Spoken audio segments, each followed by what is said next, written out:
Sí, Tulsi Gabbard, la jefa de la Inteligencia Nacional de Estados Unidos, ha señalado que Joe Biden mintió sobre los laboratorios biológicos en territorio ucraniano. También aseguraba Tulsi Gabbard que hay más de una gran cantidad de estos centros biológicos en el mundo. Por ejemplo, dice que son 120 los laboratorios biológicos, sobre todo en países como Georgia, Kazajistán, Armenia, Azerbaiyán y Moldavia.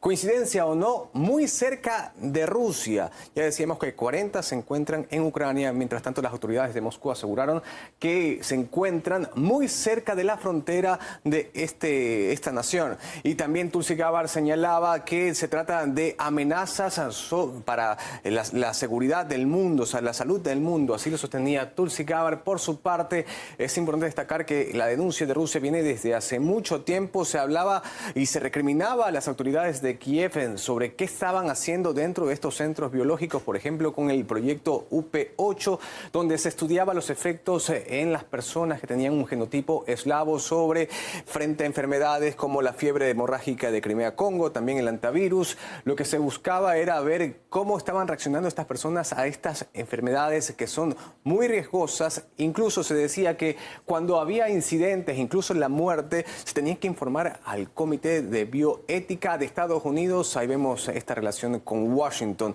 Desde Moscú aseguraron que se podrían hacer con estos componentes posibles armas biológicas, lo cual es muy peligroso. Y esto fue denunciado a lo largo de los años por Igor Kirillov, quien era el jefe de las tropas de defensa radiológica, química y biológica de las Fuerzas Armadas de Rusia.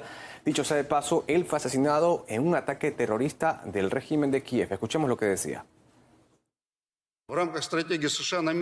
Como parte de su estrategia, Estados Unidos pretende reforzar el control global sobre la situación biológica en el mundo y se reserva el derecho de llevar a cabo investigaciones de doble uso, incluso fuera de su territorio nacional.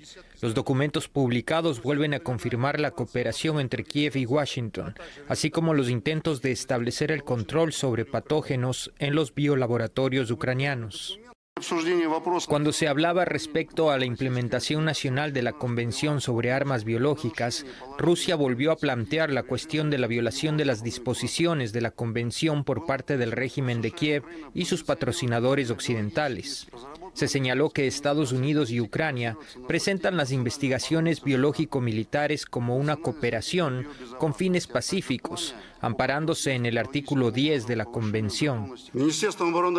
El Ministerio de Defensa de Rusia había publicado anteriormente información que confirma hechos de recopilación y transporte a gran escala de biomateriales. Antes del inicio de la operación militar especial, Estados Unidos y sus aliados lograron trasladar fuera del territorio de Ucrania al menos 16.000 muestras biológicas. Tú lo decías al principio, incluso desde Estados Unidos dicen ahora que mentían en esos momentos. ¿Cuáles fueron las reacciones de Washington? Bueno, vamos a revisar las palabras que venían por parte del gobierno de Joe Biden, desde distintos departamentos. Por ejemplo, decían desde el Departamento de Estado de Estados Unidos que no hay laboratorios de armas biológicas en Ucrania. Mientras tanto, la portavoz en esos momentos de la Casa Blanca señalaba que era una desinformación. Luego, en una audiencia en el Senado, Victoria Nuland aceptó que sí existen centros biológicos en Ucrania y decían que estaban preocupados por el avance de las tropas rusas. Veamos sus declaraciones.